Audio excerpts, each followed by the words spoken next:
You want to get a little dirty? You want to get a little greasy? A little slimy? A little sleazy? Yeah, well, there's a way to do that. It's to get in the Swamp Krewe. You know, we've got these bands in the scene, and we love to support them, and this is one hell of a way to do it. Join the CD of the Month subscription at The Swamp Records, and every month you'll get an exclusive CD from a heavy underground band, along with stickers and over 125 digital albums on Bandcamp. Bands like Lunar Swamp, Green Hog, Grave Disgrace, Sonic Taboo, and so many more. Join this month and get a Doom Tomb sticker. Your first month is even free. Get in the Swamp Krewe, and every month you're going to be supporting the music of your scene. Go to theswamprecords.com/doomtomb and get your free CD and your free Doom Tomb sticker. Can't beat it. Now, on with the show.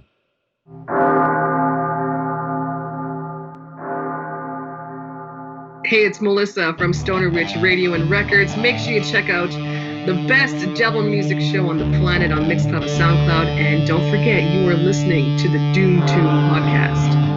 Roaring out of Southern California is Lords of Dust, a stoner rock band with a hardcore punk background. Having emerged from the ashes of previous groups in the SoCal scene, Lords of Dust first came together in 2017. Since then, they have cultivated a sound that builds on their DIY background, but also reflects their love of stoner rock and doom metal. This results in a sound that takes influence from everyone from Brant Bjork to the Circle Jerks by way of Sepultura. We're going to have to check that out. Unafraid to mix it up with the best of them, Lords of Dust seek to take the scene by storm. I've got all the members here. Gentlemen, how are you today?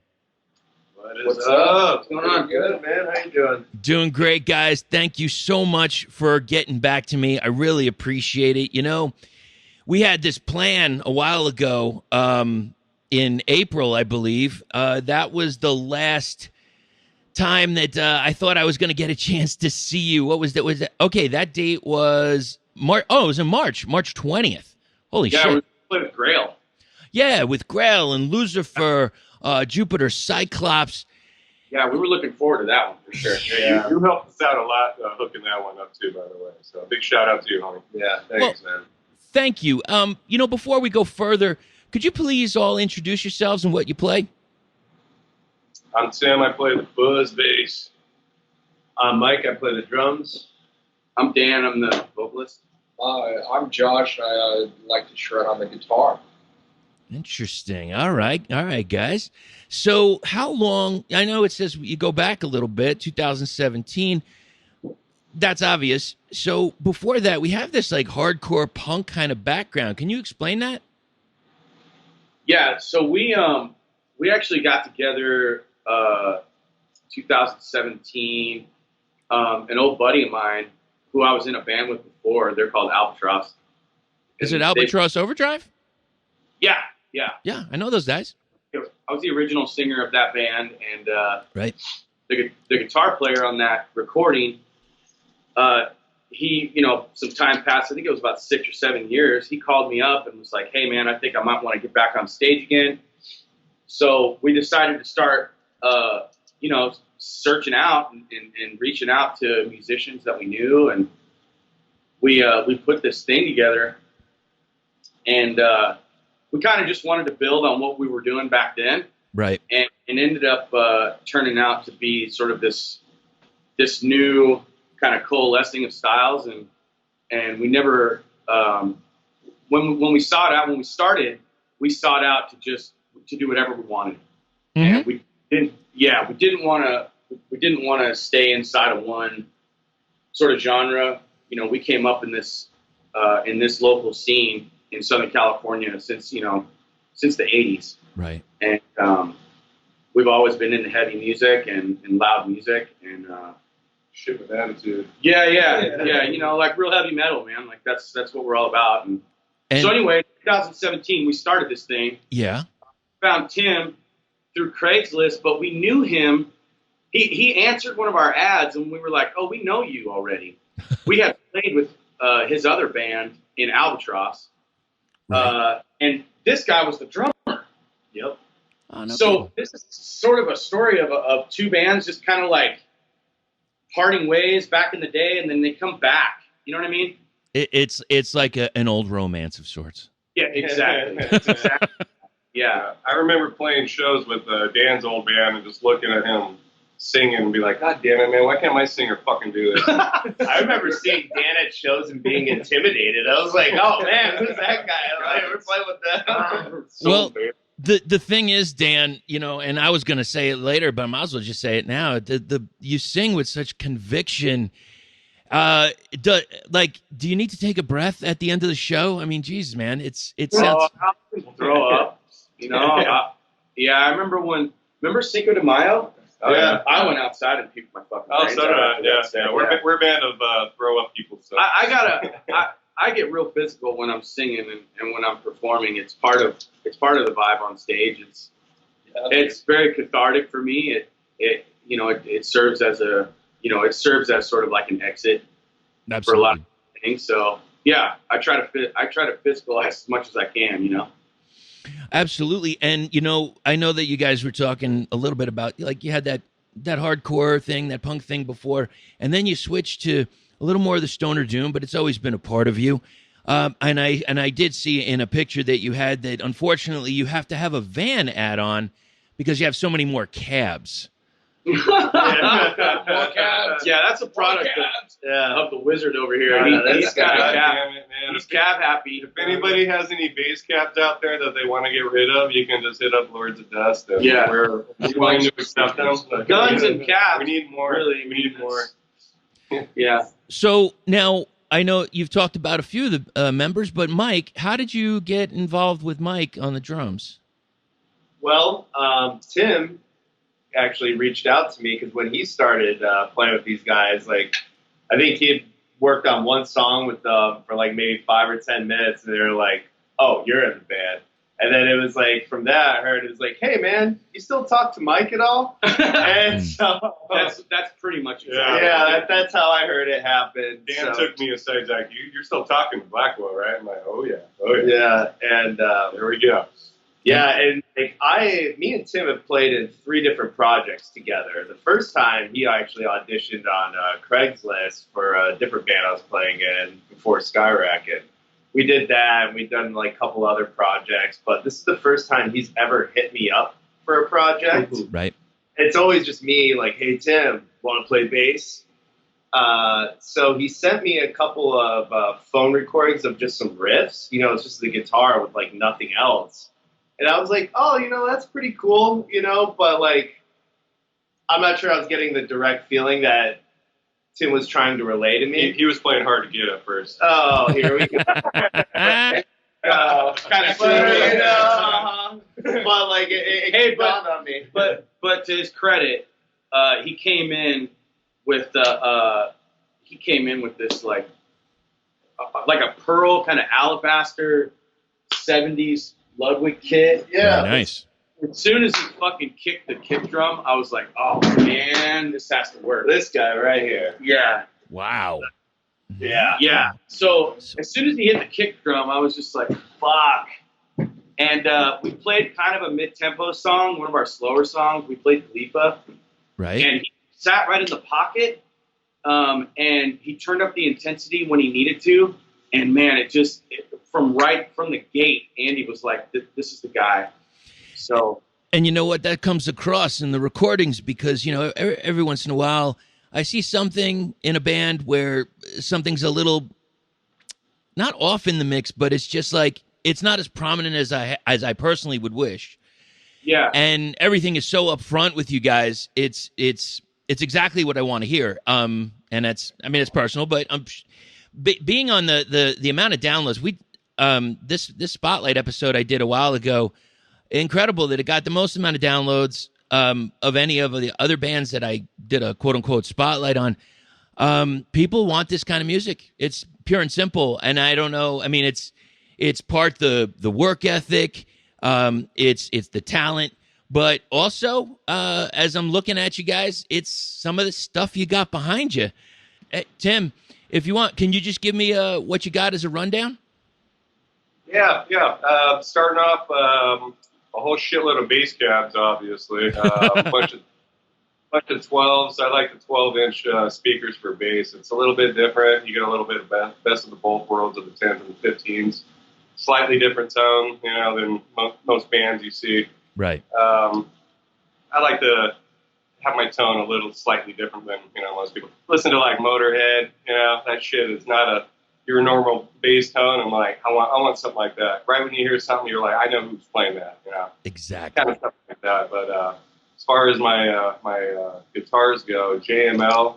That's the latest bass that I got, and that's some dude out in Indiana that's making custom stuff out of his garage. Nice.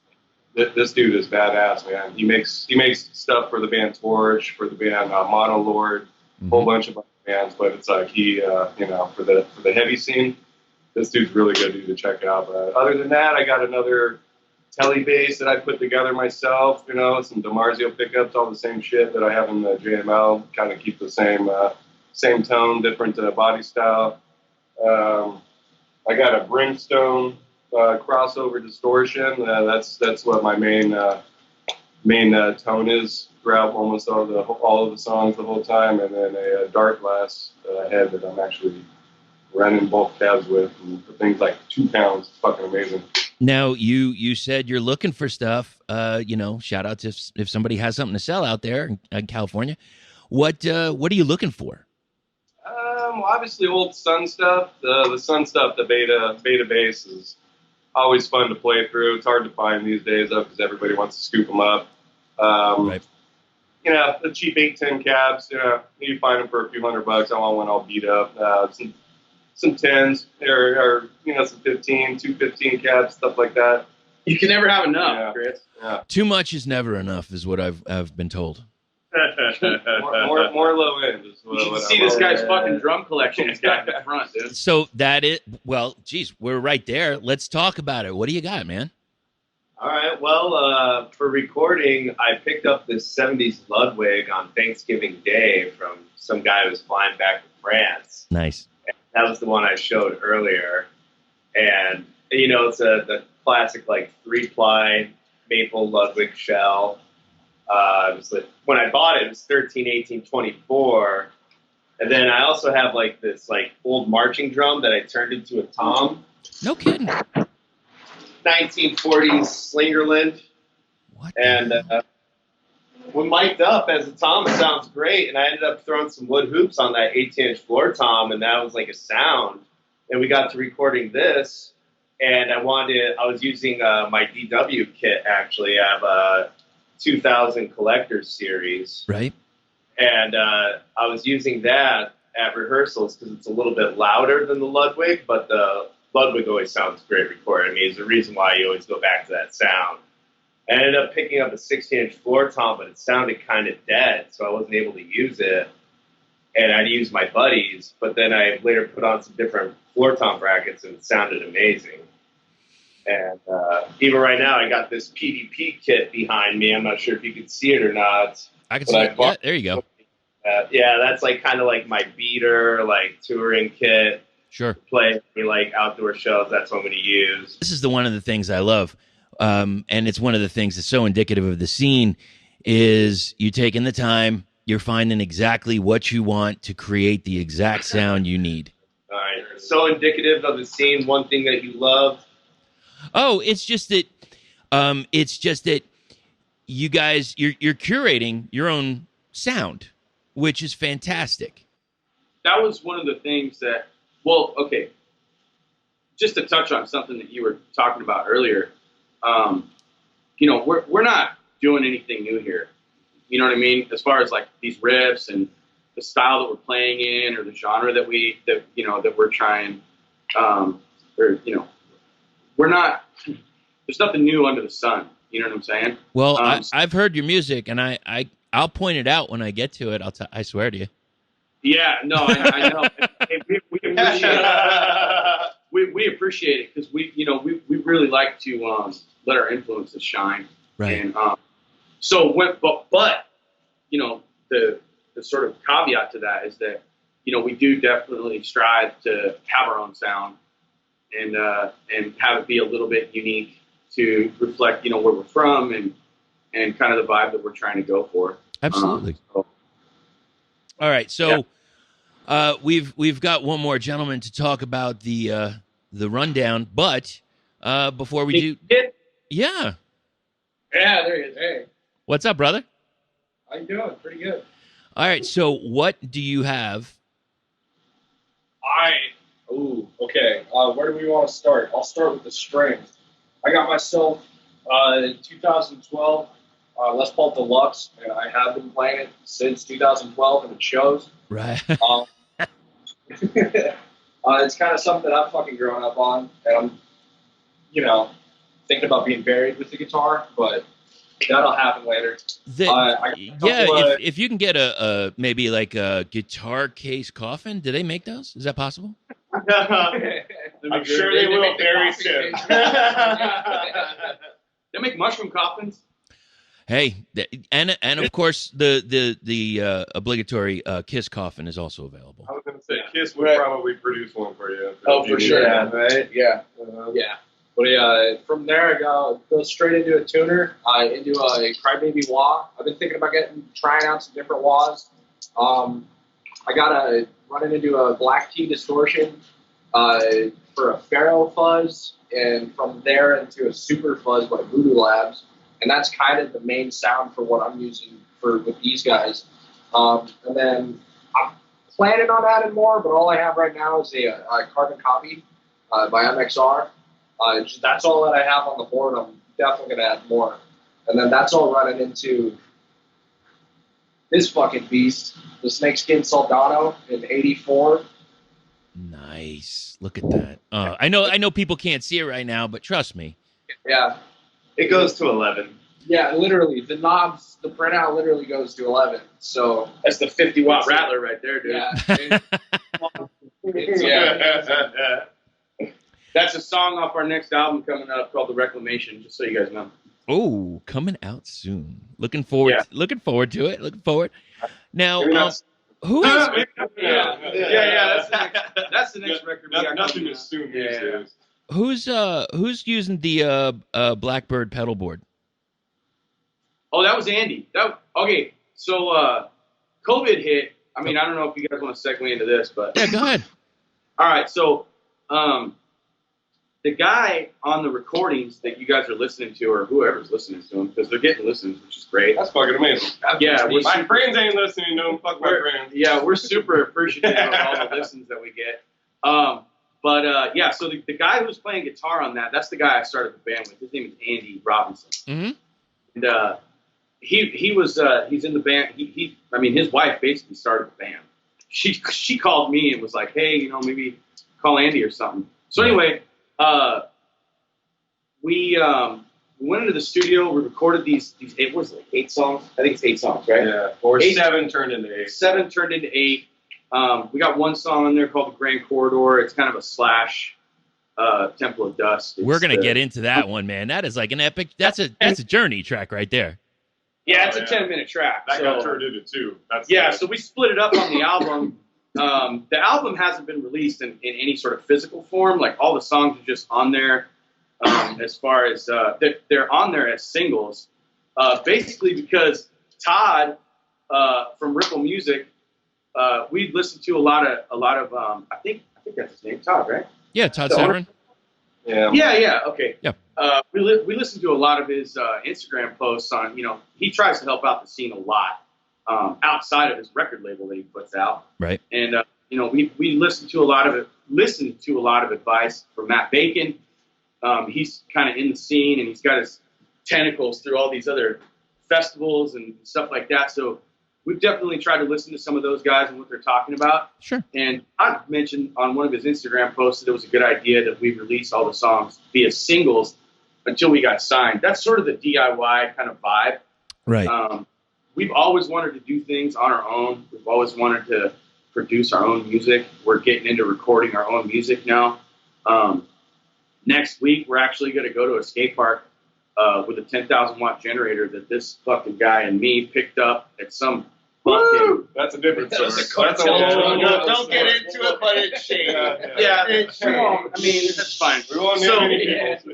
Don't name anybody. Anyway, a couple weeks ago, we went and picked up a 10,000 watt generator. We're gonna go out to Sheldon Skate Park in Pacoima, and we're gonna fucking rip that thing on, and we're gonna play for those kids for 30 minutes or until the cops show up.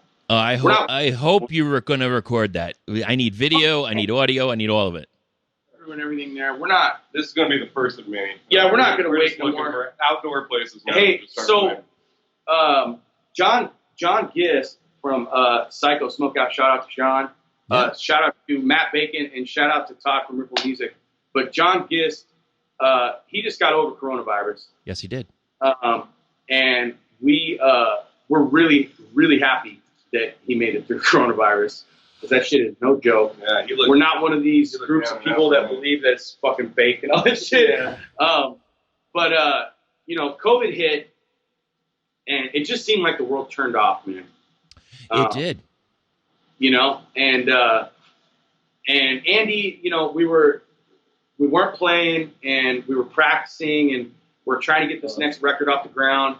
And I think he kind of thought that if he pulled the plug now, that we would have time to recover from it. Right. And I don't think he saw himself continuing to the next record. Okay.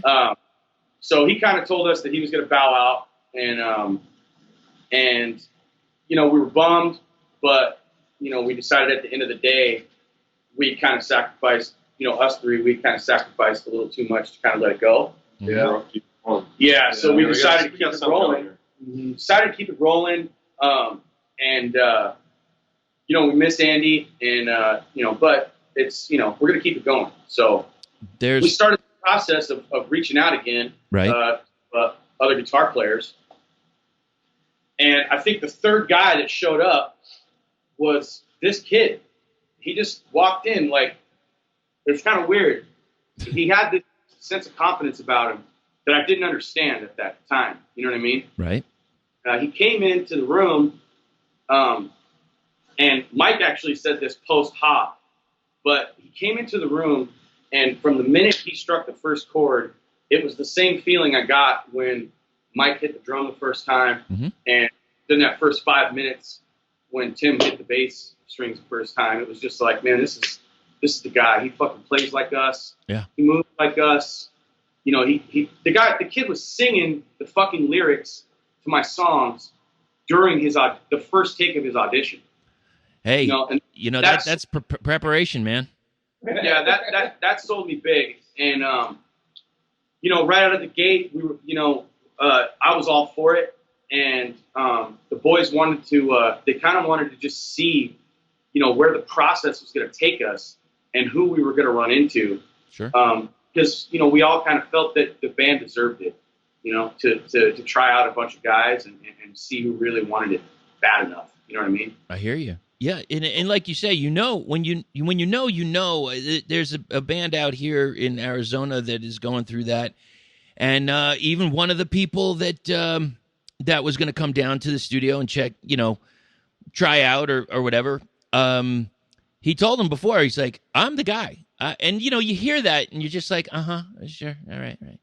You know, and it kind of, like, I'm of the age of, I've seen enough and heard enough of the stories of Kiss, where, Ace walks in with like 2 different color sneakers and they're just like, what kind of weirdo is this? But once he plugged in, they fucking knew. And it sounds like you got the same thing. Yeah, I don't know. I've told this, I've said this exactly to these dudes before. I don't know what it is. But I know when a guy doesn't have it. Right. And Josh had it. He had it right out of the gate. And I didn't, I was still on the fence. I really didn't know if he was going to be able to free jam, like I know these guys can, because, I say this a lot, and I say it because I'm proud of my band. But when my guys get going, it's not a lot that can stop us. So I didn't know if they were going to be able to sort of freely express themselves with each other And one day he came in here. I think it was maybe the fourth time we played together. Mm-hmm. And he brought this riff in, dude. Yeah, I'm not going to give it away, but he brought this riff in. He just started going, and the boys started going in with him. And it's like maybe 7 or 8 minutes later, it was done. And I was just like, man, this is it. This is really it. So that's when I was sold. Yeah, that's when I was sold. When obviously going back, me and Mike have played a lot for a long time, so me and him can jam. We can just go off and play. Right. And this dude, he's only jammed with us a few times, and he just fucking locked in with us. It was like, all right, I'm sold. Let's quit this fucking auditioning bullshit and let's fucking start writing. And on top of it, we've got time. You've got time to let it curate, Yeah. Yeah, that's right. That's right. Is that And, the right word? Gestate, curate, one of them. Cure. Cure is a better word. Yeah. Well, there's like one thing having like initial chemistry, and then it's another thing to develop it and work on it, and be consistent and interplay, and there's like a lot of just fine little things that you don't get until you start playing together a lot. But if you don't even have that initially to start with, it can be a hard road. Absolutely. we obviously have tweaks to do. Every day we're going to try to be a better fucking band, So we're always looking to improve. If we're good now, we're going to be fucking better, tomorrow. So. And you know what? That kind of goes in line with my next topic here, which is actually getting out there. Like you said, you've got this interesting generator thing happening here. And maybe it's the sign of the future, if there is a social distance, it could be the only thing available. But I do see a date coming up on October 23rd, the Smokeout pre-party at the Catch One. What do you think so far? Is there any chat about it? Are they going to keep it on for now? We just heard some chat. Yeah. So that was what I was. That's what I was getting to about John Gist. Right. We want to play. We want to play on the biggest stages with some of the biggest bands in the genre. We think we have something to add to the conversation. Right. And we've been trying desperately last year to get on the Psycho Smokeout, and those dudes over at Psycho Entertainment were gracious enough to give us a spot on one of their pre-parties. Sure. And we had only been a band for a fucking year, man. Our first show, we opened up for 350 people in front of a sold-out crowd at Alex's bar. We opened for Fu Manchu. So, and they're doing supposedly next year, isn't it the 30th anniversary tour or something? That was the end of this year. Yeah, that was supposed to be the end of this year, but like I said, man, COVID shut the world off. So yeah, it did. Kind of like there's just this whole scene out here that's just sitting, waiting in the wings. You got Clutch doing the Doom Saloon like every week. Loving it. Fu Manchu is doing kind of a similar thing. Brant's out in the desert trying to get his fucking festival to be broadcast on the internet. It's just like, yep. So we're going back to what the founders did, dude, and Caius and all those low desert punk bands. We're just gonna grab a generator and we're gonna find a parking lot. We're just gonna start playing. God, man, I was just watching a documentary, Low Desert, man. Like you said, it was like it was Yawning Man, Mario and Dolly's Llama, and and some bands that I got to admit I had to go through and I had to research them on Discogs and. I'm sorry, we didn't hear that. I'm sorry. That's okay. I think we're cutting each other off. It's just like all these other bands that I either had to go to Discogs or I had to go to Bandcamp and check them out, and these are. They might have released 1 or 2 releases and that's it. And it's just like, oh man, I wish they were still around. And then you got to research the names of the people to see if, quietly they've said, they don't tell anybody, but they were in a band that was like top of the chart or top of the heap of the desert scene, just a decade before. Yeah. That's the vibe that we're trying to capture, This whole stoner rock thing. I don't even like to say that this whole stoner rock thing, but yeah. I've been doing this style of music, sort of like this revised 70s kind of fuzz, riff bass, heavy metal. I've been doing this since 2010. Right. Albatross was a very similar band, riff wise, sound wise, definitely wasn't the same.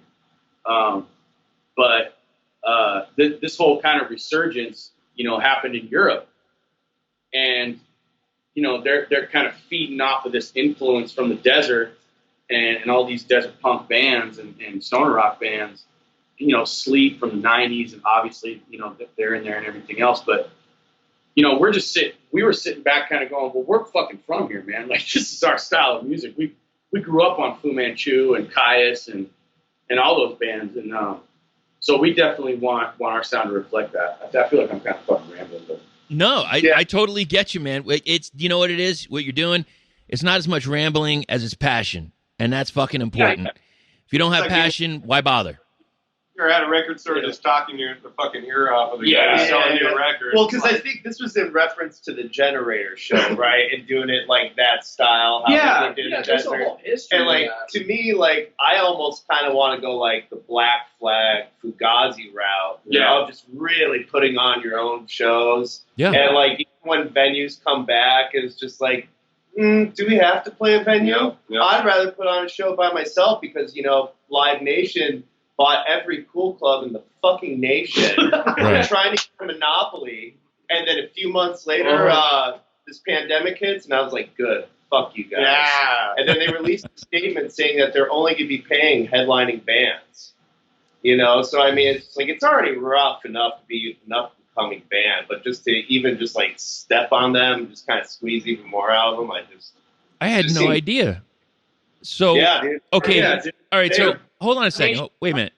So you're telling me if there's a headliner, they pay the headliners, they're not paying the undercard, so to speak, the openers or whatever. And do you still, is it of the idea where it's like you have to sell tickets in order to get paid, or? I mean, who knows? Who knows? It's just like probably They own all the money, clubs, man. They're gonna set the rules however they fucking want. You know what I mean? Yeah. And we're not, you know, like we do promotion. We promote our band. We sell our merch. We fucking play live. Sure. That's what we do. If I gotta promote my band and promote a date that's at your club, what are you doing? Like, what are you doing? Exactly. What job are you fucking doing?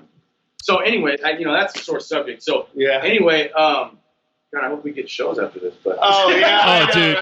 No, you know what? Here's the thing. There's plenty of places, and we have them in Arizona. We have places that I've booked shows, and plenty of other spots, and even some spots where the old school, like you guys might know, you know, you gotta ask a punk, like, where's the fucking show? They'll send you the address. You have a huge, a bigger turnout than expected. There's been some bands that have come through here that, you know, are very, very well-known names that play private shows. And I'm down with that shit. Yeah, we're all about that. Yeah, you got a backyard? Oh, dude, this dude gave me names of bands and venues when I reached out to him when we were trying to get out to Arizona. Again, at the beginning of the show, I told you how you helped us out a lot with that. Well, thank you. Unfortunately, the show didn't happen, but literally this 20 venues, probably 15 bands to reach out to. This guy, he's the man. Well, thank you very much. And, all right, let me just cut down on my blush for a second here. There we go. Thank you, gentlemen. You know, here's the thing. I want to go into the music beforehand. I want to talk just for a quick second because I've seen some of the live shows. I've seen some of the photos and et cetera. I see, and it might seem like a weird thing, but I see a lot of flannel. Now, flannel bands, dude. I mean, that's, you know, look. We were told to dress up for the picture, so that's my best shirt. That's a button up, right? Hey, we're there you go. Rock and roll, right? This is a Southern California You rock. can't see the throw up when I have a flannel on. Yeah. I don't know. Okay, now here's the reason I ask, because there is a place out here, and they sell some killer flannel. Dixon Flannel Company. I got some. You got some? Yeah, of course. Yeah. And dude, they just don't wrinkle. They look the same as the day you bought them. Great, and that dude's a motorcycle dude. Hey, there's like this underlying kind of motif within all the music too about this whole motorcycle kind of. I don't know. Anyway. But yeah, Dixon's, flannels, I mean, that's what we do in Southern California, man. We play heavy metal and ride motorcycles, and Wear flannel. I can't walk down You know what I mean? I can't walk down the street without seeing somebody in flannel. Yeah. It's part of our blood here. It truly is. I mean, it even goes back, like, you know, to the punk, to like Suicidal and Yeah, dude. that whole style. Yeah. Yeah, for sure. I used to have one fucking tied around my waist in fucking junior high, like, fuck yeah, Nirvana. Fuck Yeah. Like, regardless of what music style, if it was heavy, there was a fucking flannel involved. Yeah. Somewhere or another. Yeah. Yeah. You're Sure. damn right. We'll get right back to the interview in just a minute, but first, how's Tommy doing? Well, hey there, Tommy. What's with the long face? I don't know why I feel the way I do. I'm just not happy, Doc. Like, I don't feel right. Oh, I think you have anxiety, Tommy. You know, I know exactly what you need. I'm going to go ahead and write you a prescription for a record player and some sweet new records at Glory or Death Records. That'll get you back on your feet again, and right as rain in no time. Glory or Death has all the best bands: Moss Generator, Red Wizard, Love Gang, Red Witch Johnny. They'll get you feeling peachy keen again. They even have an insane double album tribute to Thin Lizzy featuring High on Fire, Mothership, Duel, Worshipper, and tons more. Wowee! Oh, that sure is keen. Side effects may include extreme giddiness, bloodshot eyes, random cravings, forgetfulness, bleeding of the ears, confusion, nausea, constipation, diarrhea, depression, anxiety, alcoholism, ulcers, or death. Smile through the fire. Now, as I've said before, sir, you speak and sing with such conviction. I would love to see this on the stage live, because it comes through so clearly, on the tracks here. And there's one thing that I found, and it's within this song, and then there's another song. Were you a preacher in a former life? Oh, he is at rehearsal. That's funny. This guy's got a fucking soul. I'll tell you what, he's got soul. Hey, so There's something to that in metal. I take a lot of influence from R&B singers, Sure. Okay. and there's a lot of R&B and soul inside that music. And I've always, since I was a kid, I've always wanted to know what it was going to sound like if Leslie West sang for Black Sabbath. Ooh, nice. So when I sing, it's James Brown is there, and Leslie West, and Geezer's there too. So that's where I come from. That's always that's the music that I grew up on. Right. So it comes out physically, comes out in the lyrics. There's definitely a soul component to it for sure. I like the mixture because, it's like I've got this California sound. I've got a desert stoner doom, but, that little bit of hardcore kind of influence. And then I get this, like, and in a good way, this swampiness that New Orleans, that middle of the southern state area where it's just fucking humid. And there's frogs and crickets, cicadas making noise and shit. And just like that eerie steam coming off of a swamp near you. That's what I hear in the vocal. A lot of people really don't know this about Southern California, but that southern vibe, that thing that you can't really put in words, that carries all the way to the West Coast. Oh, yeah. That griminess carries all the way to the West Coast. Yes. And we're not as proper as as those proper people in the North, but in Southern California we definitely bring a grind for sure. Weird theory. Yeah. We don't know, sir. So what can you tell me about Smile Through the... We don't know, sir. We don't know, sir. Yeah. So what can you tell me about creating the track Smile Through the Fire? So that song is all right. So all the tracks on the record, I constructed all the tracks to tell one narrative. Right. So when you say it's a, I don't want to say it's a concept record because it's not. It's the first. I would say that it's the first episode in a series of concept records. So all the records that we do for the Lord to Dust project are going to be some sort of a linear narrative the history of the band, essentially, Mhm. in kind of a comic book form, if you will. And so the song "Smile Through the Fire" was written as an inspiration of the Holy Gem Fire that we experienced in 2017, where almost the whole county of Orange fucking burned. Right. And it was started by a tweaker out in the middle of the fucking hills. And we got a lot of problems in Southern California when it comes to fire. People tend to only pay attention to it when the brush is burning. Right. So I tried to immortalize that in a song. And I wrote about that. I wrote about that particular fire, and I implanted that event into the narrative of the whole record. So, Gotcha. And I hear that. I heard that going through. Admittedly, it was the first thing that ran through my mind. I just wasn't sure if that was the case, but it turns out that it is. And if I could say, there should be a pulpit as you're singing this song, because I'm in. That'd be great. That'd be super great. Take off the flannel, put on like a 70s kind of leisure suit, and just go for it. Something like that would be cool. Or maybe I like that. Maybe I like that a lot. How about a flannel suit? That'd be cool, right? I can dig it. You know what? Here's the problem. I mean, please, flannel all day. But if you have you can have a flannel shirt or a jacket, but you can't do the pants, or else you just look like you're wearing pajamas.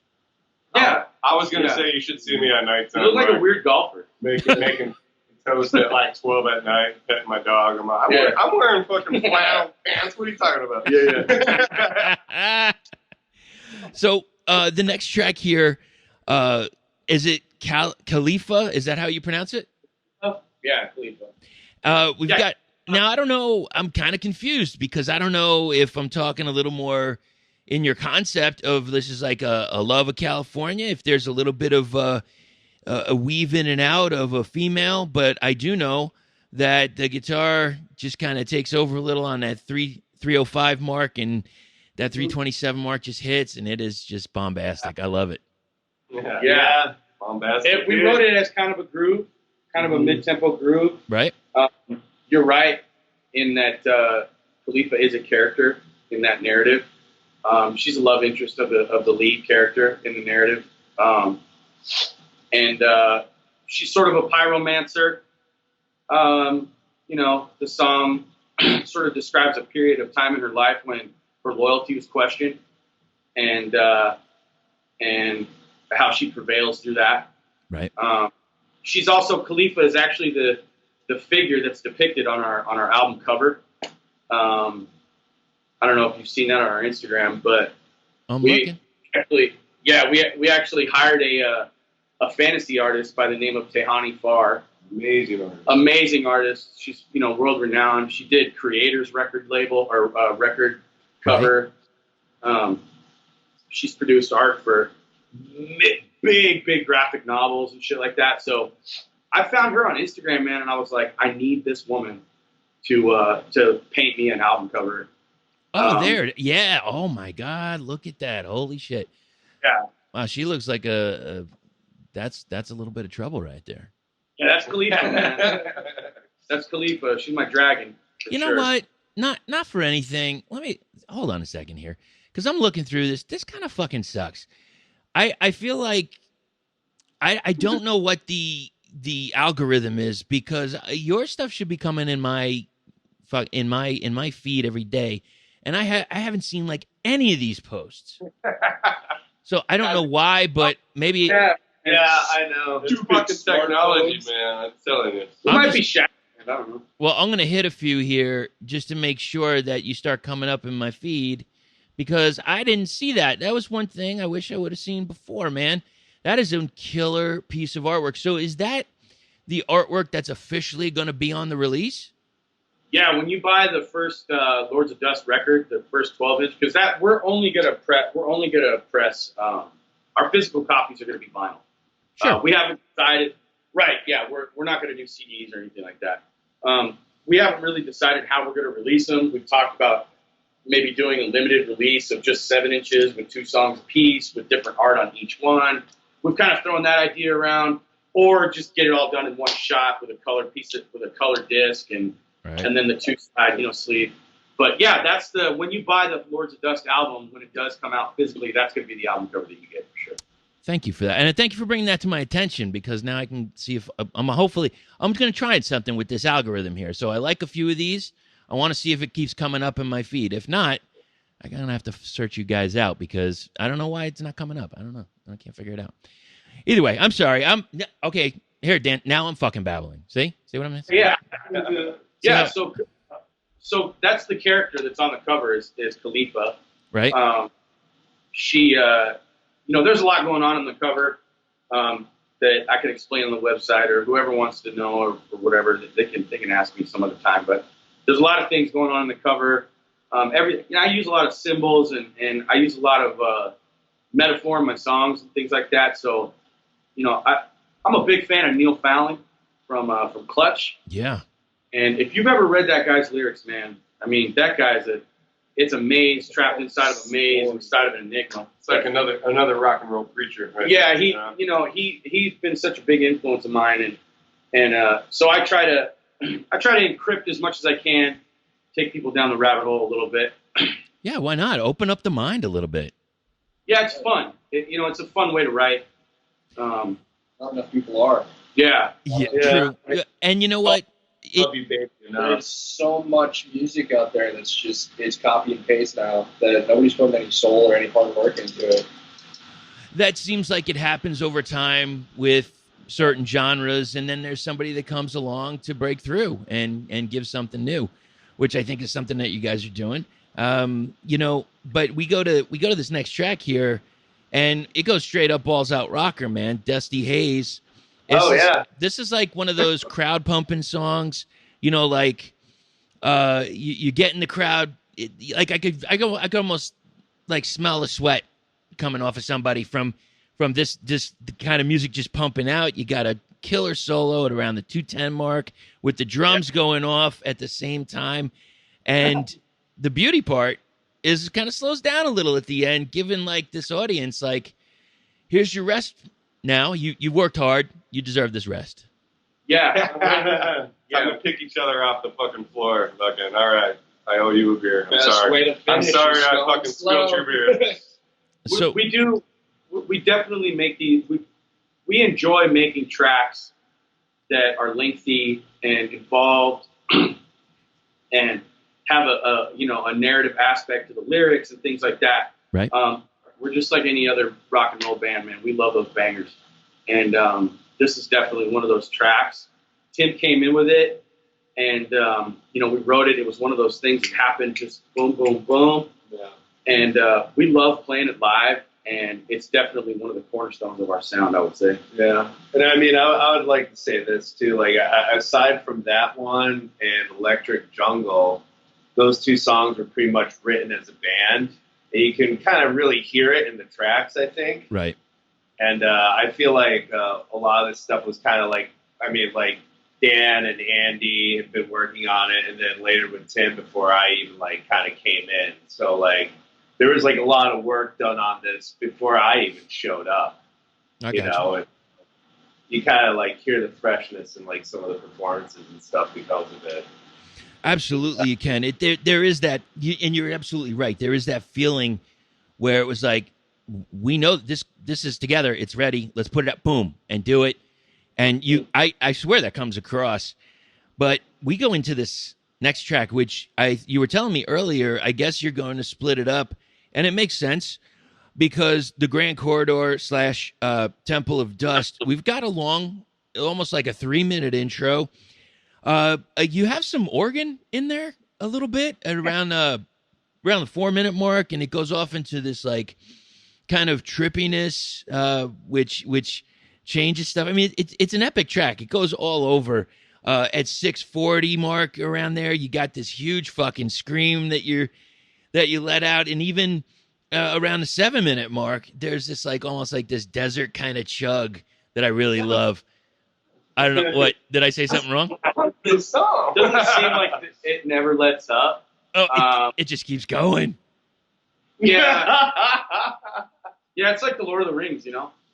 Yeah. You're just like 10 hours in, and it's like, fuck, let's fucking get to the end here. But no, that was a track that you know, we had, first of all, the first, 3 minutes, the Grand Corridor? Yeah. We did that on a whim. We were in the recording studio. Andy was fucking around with organ.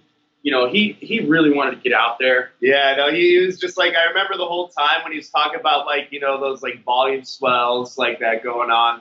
He was just like, I almost just want to play nothing in a way. You know, he's just trying to get, like, this ambient tone that would kind of, like, swell in and out. And me and him actually overdubbed percussion together. Where I think, like, he was on, like, bongos, and I was on a conga. And then later he was, like, doing shaker, and I was doing, like, a wood block. Like, we were doing a lot of stuff. You guys had a bunch of weird shit. Yeah, we were getting into it because Andy used to be a drummer, making too. noises. It was great. I was watching through the window, so I was contributing. I was watching them through the window. Yeah. We're, like, figuring out our little pattern. It was literally, like, ting, ting. That's so funny. You know? And I turn around and be like, that's amazing. That's fucking amazing. Did you hear that? You reminded me of what was this guy's name? I think it was Paul Geary. He was the drummer for Extreme when they did the More Than Words video, and he's just holding up a lighter. He's like, Yeah. I'm here for ambiance. That's it. Fucking love that. But we constructed that song, that intro. You know, we had kind of a shell of what we wanted to do in the practice room, and then when we finally got into the studio, Andy and Mike and Tim, they just kind of went off and did this thing, and I was hearing the rough cuts of it, and I was like, Andy, you got something going here. We should try to make that. We should try to, you know, capture sonically what a psychedelic trip would sound like. absolutely. And that, you know, that's sort of the vibe that we were going for in the Grand Corridor. And in the narrative story of the album, the lead character in the story, he goes through a psychedelic trip before finding this, you know, sort of grand temple where him and his buddies can come and just, you know, through heavy metal and through heavy music, you just sort of get a lot of stuff done, get a lot of work done, and get out there and rock for people, you know. And I mean, dude, I can't. But when you come out here, man, I got to hear that live. I really do. Yeah, no doubt, for sure. We want to play it live for sure. It's fucking epic. Yeah, it's epic. My favorite part is when it just comes in with the heavy palm muting at, like, who knows, maybe 8 minutes in, like, That is, it just sound. I don't know, man.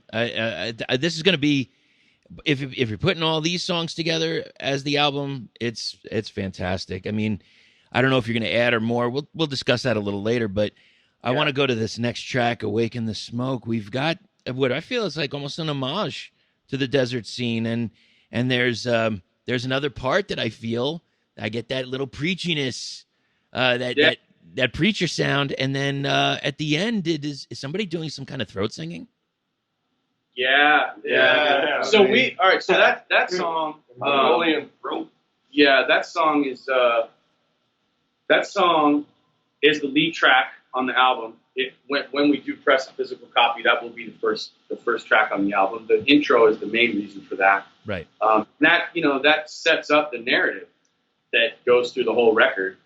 And, you know, fitting, it's called "Awaken the Smoke."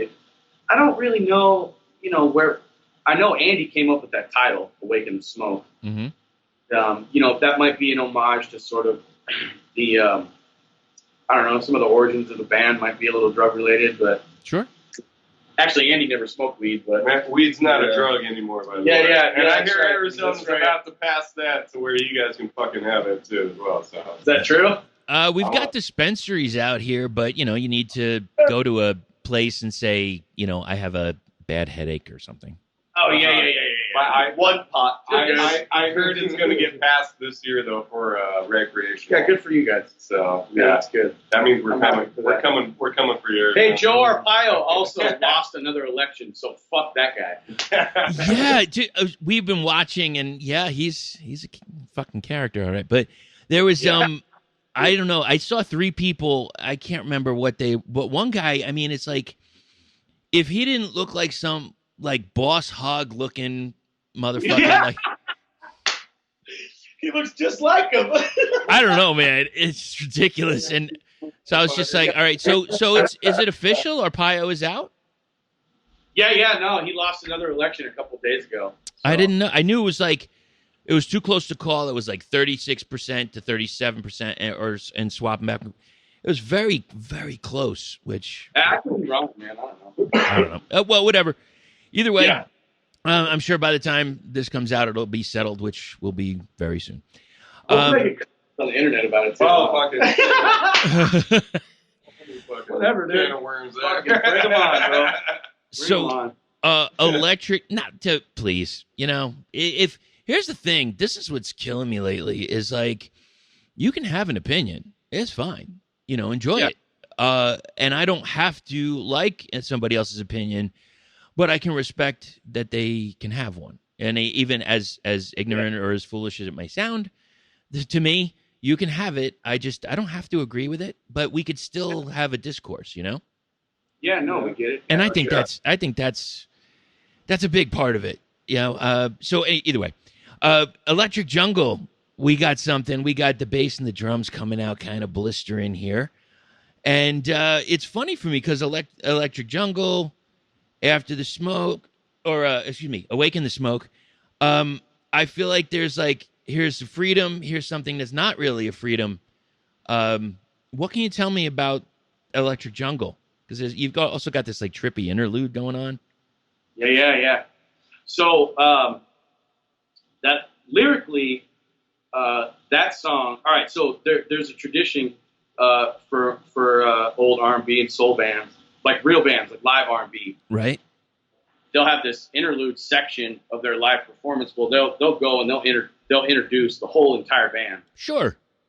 While the music's playing. It's not a lot of bands that do that, especially in heavy music. They don't really go into that. I think I've seen Graveyard do it once. Shout out to Graveyard, one of the greatest. But that's essentially Electric Jungle is that. That's me telling you, all the guys in the band. So each verse has a guy in the band, with the exception of the kid. The kid's not in that one. He gets his own song on the next record. I'm sure it's a love song. Yeah, for sure. Oh, it's definitely a ballad. Yeah, it's definitely. I get the feeling that I'm missing on the inside part of that joke. I think that there's going to be something else going on. Yeah. Interesting. I'm looking forward to hearing it, brothers. Okay, so That'll go with the discussion of how we bought the generator. Yeah. oh no shit. All right. Maybe that's probably going to be like an off mic discussion, Yeah. I think so. I have a feeling. or maybe even just to be safe, an in-person discussion. Yeah. Let's Better go. off. Yeah, we'll be better off. So, like I was saying, we're moving forward. Million Miles, kind of the last track that you guys released, and Standing Under a Rock as a vocal or a lyric. Very interesting last song. What can you tell me about Million Miles? So again, within the narrative of the album, that's going to be around 4th or 5th track on the record. That is sort of a retelling of the place in life where I was and Andy was during the inception of the band. Really. Right. And the narrative of the record basically goes like, two old co-workers, basically, or co-travelers, or what have you. The Butch Cassidy, Sundance Kid, that whole kind of dynamic. Yeah. They come together after a long period of time of hiatus, and they form this thing. They form this band that preaches, if you will, the benefits of rock and roll. and the benefits of heavy metal, really. And that Million Miles, it kind of encompasses the burden that we were both kind of experiencing at that time. Right.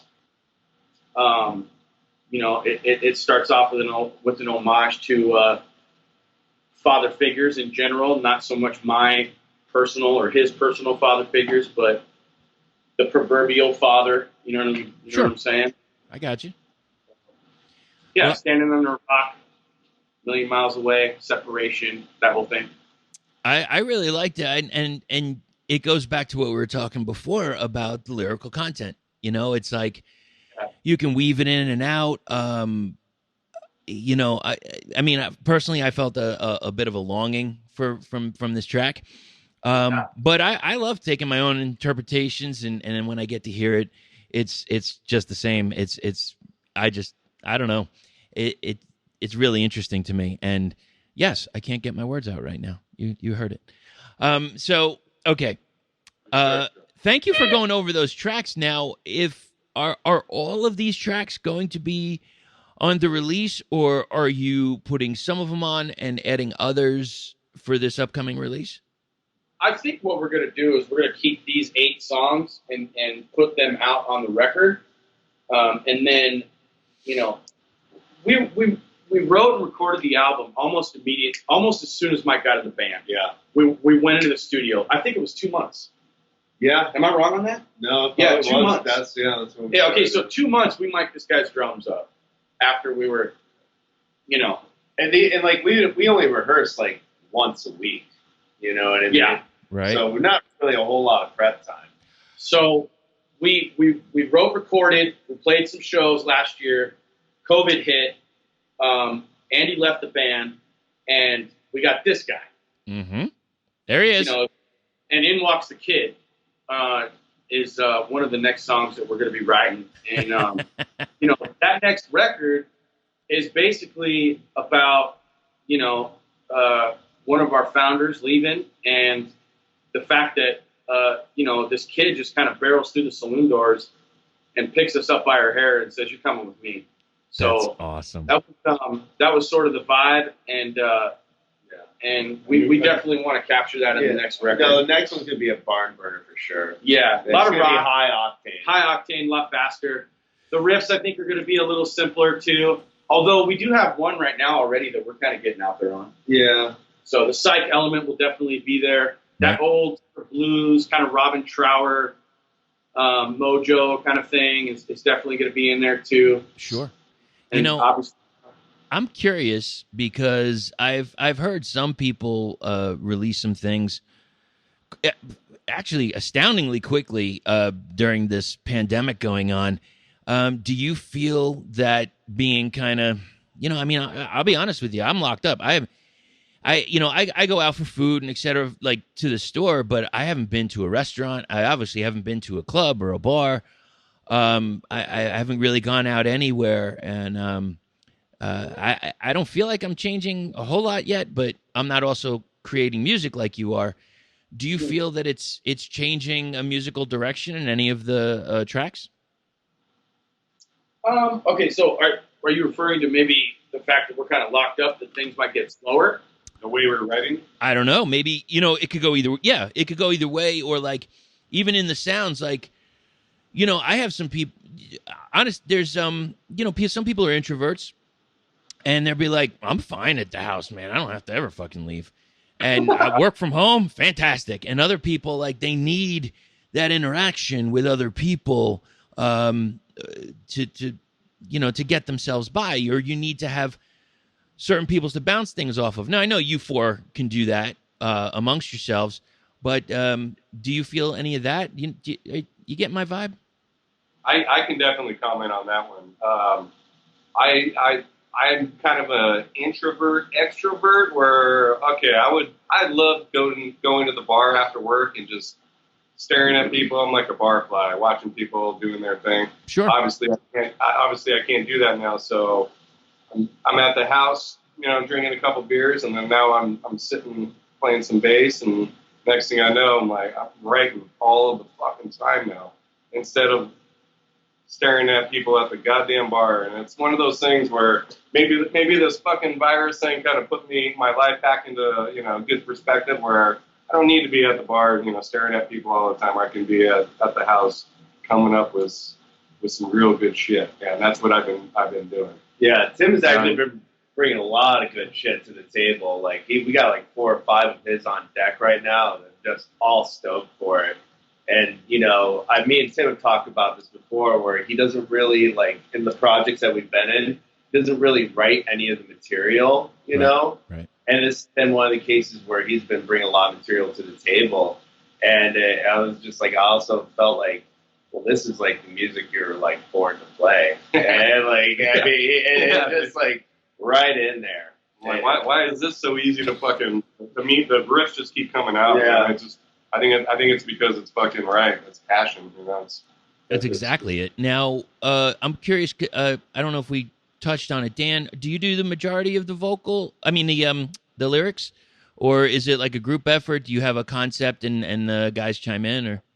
That is damn. Yeah, I do the lyrics. You know, Andy actually came up with the title for Awaken the Smoke. Right. And Million Miles, believe it or not. Oh, okay. He he kind of heard that in a melody, Mm-hmm. and he brought it over to me, and I was like, all right, you know, and I made it fit, and it worked, and I sort of, you know, kind of fit it into the narrative. Sure.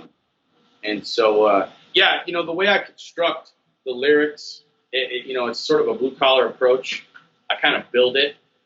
I'll get a melody kind of in my head, and I'll throw a bunch of lines at it, and then whichever ones work the best, that are all kind of in a cohesive narrative that fits the overarching thing, then I'll sort of move those over, and then compile and then consolidate those, and then, you know, it's a very construction based approach to writing lyrics. But it sounds like it works for you. You know, it's like I've written things before, and I had this box. I think it was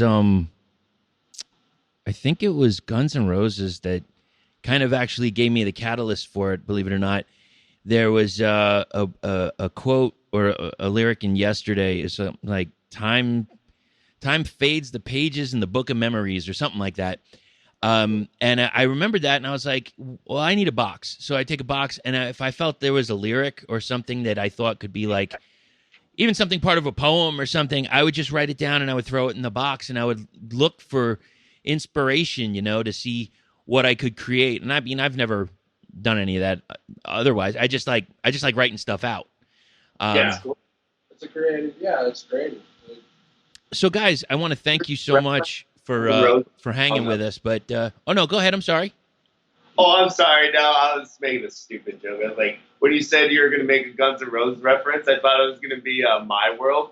You want to step into my world? Oh yeah, God, yeah. What is that? Something psychic? Sorry. No, dude, really? That kill myself. that. All right. This will shut me up. That was such a weird ending. Like fucking what? Like look.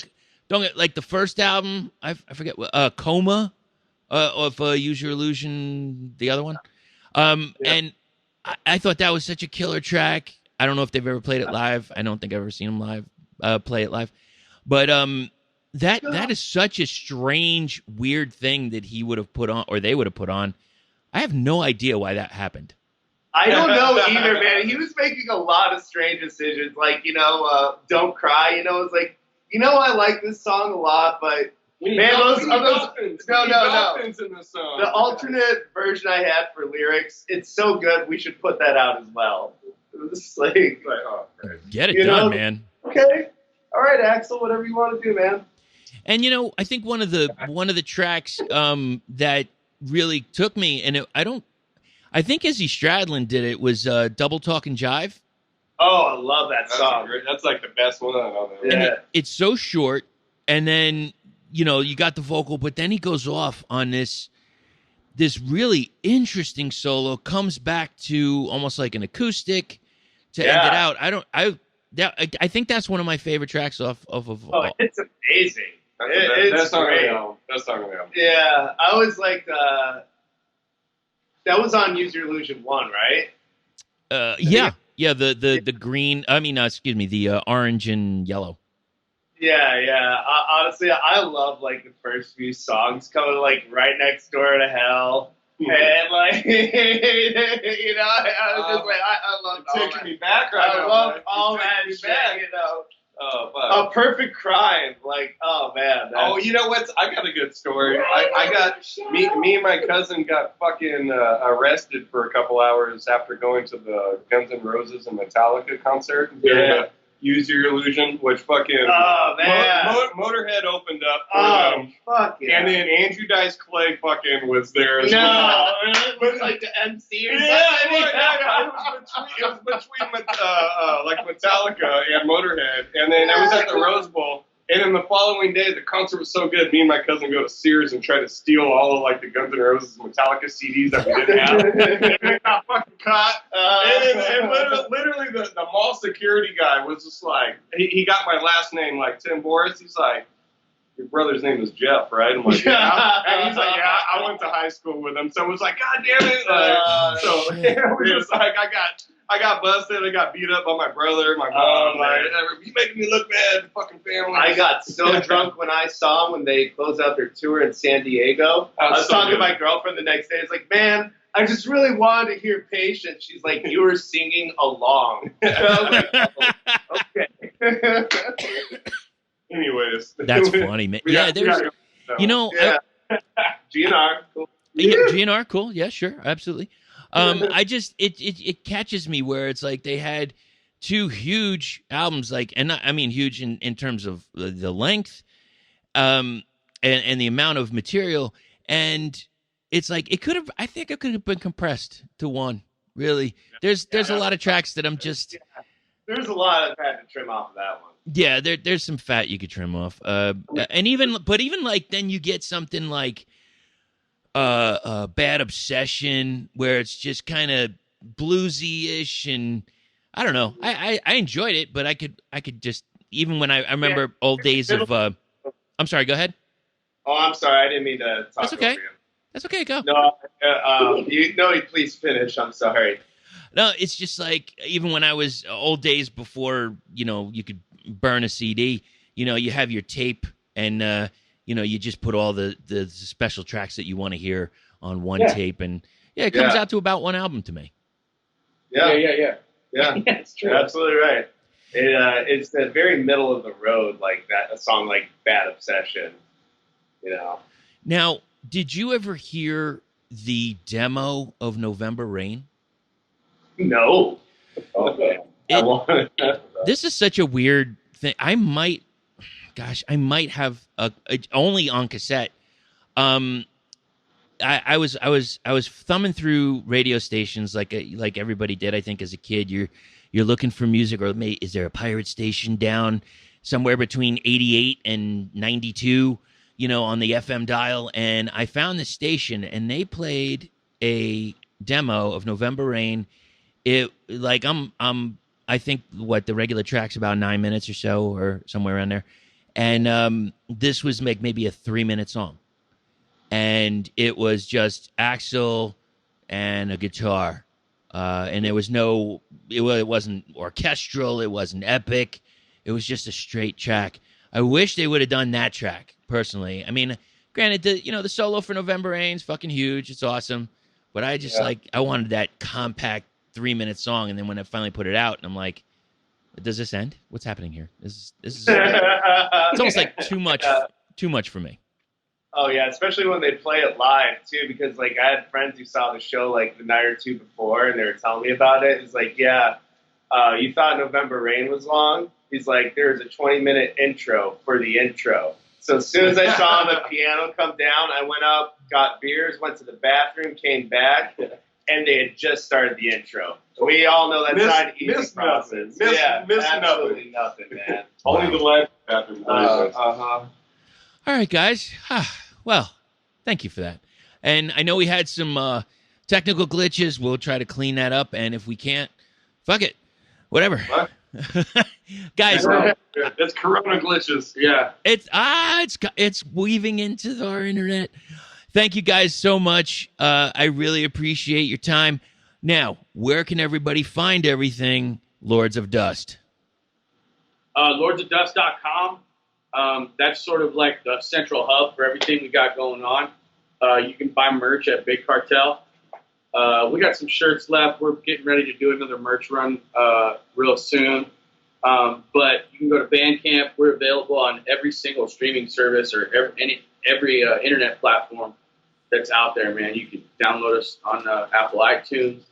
You can get us on Bandcamp. We do see those downloads on there. We do check them. And we send thank yous out to everybody. Every single download that we get right now is so precious to us because it just shows that people are sort of into what we're doing. And lordsofdust.com. We got a 45-minute video of what it's like to witness the Lords on YouTube. You can just search that out. It's got my big ugly mug on the front of as the lead picture, so you can't miss it.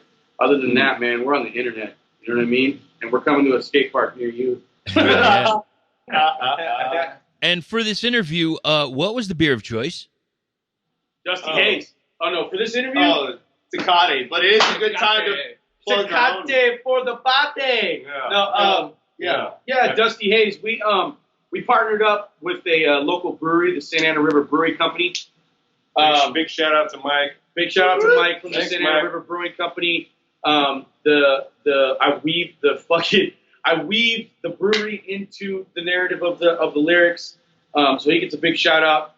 The Dusty Hayes is sort of a commercial for his fucking beer, but that's another story.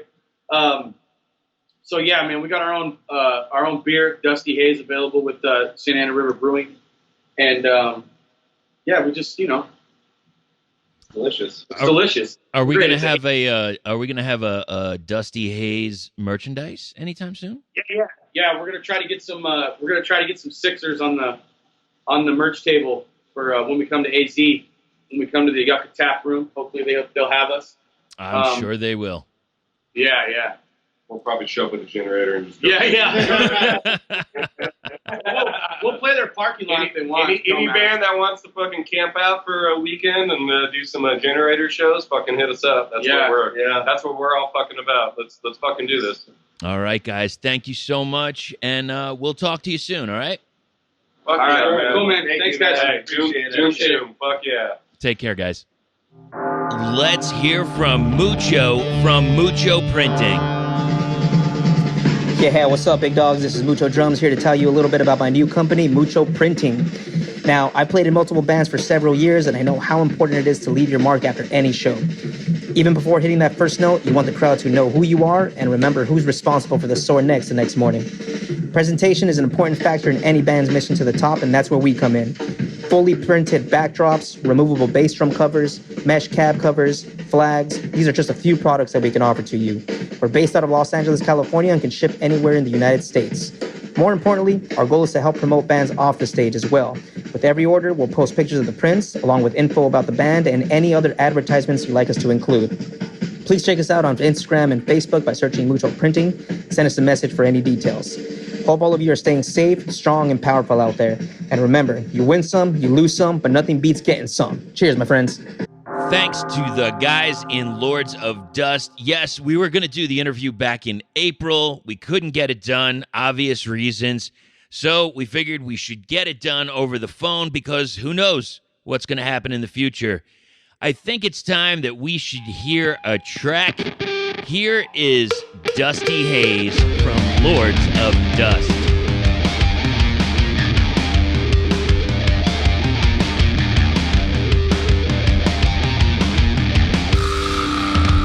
Neon lights reflected in your eyes, black t-shirts running up your thighs, blonde pigtails and you're singing my song. Come on, baby girl, for the ride along. Come on and ride in my 60-yard K5 Razor with the big old tires. Mucho Hayes and I'll give you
usually now is the time where I would talk about social media and the email and Cranium Radio. Yeah, we'll get to that in a second. But first, huge thank you to Ian from No Masters Audio for editing and mixing, producing this episode, and, you know, hopefully a few more down the line sometime. He's got it. He's just got it on lock. You heard it. You know how good it sounds. No brainer. That's the guy to go to. If you're in Arizona, you need somebody to work on your release, this is the guy. Check him out. No Masters Audio on Instagram. That is how to reach him. Hopefully some other way. We'll figure it out as we go along. All right. So, Doom Tomb Podcast on cross social media. CraniumRadio.com, 6 to 9 p.m. Eastern Standard Time. It's the Doom Tomb each and every Sunday. Now, right after that, we're going to play archived podcast episodes, maybe even a bonus episode. You never know. You got to tune in and find out. Also, as I was recording this, I had to stop and start several times. Apparently, there was a fire somewhere in my building, and I went through an interview. You're going to hear it down the line, where the alarm is actually going off during the interview. Sounded a little weird, but it was chaotic. And what is more metal than having the whole building go ablaze while you're doing the interview? I don't know. I can't figure it out. Either way, we'll talk to you soon. Until that time, next time, meantime, and in between time, enjoy yourselves. Take care of yourselves. Stay healthy. And above all, stay heavy.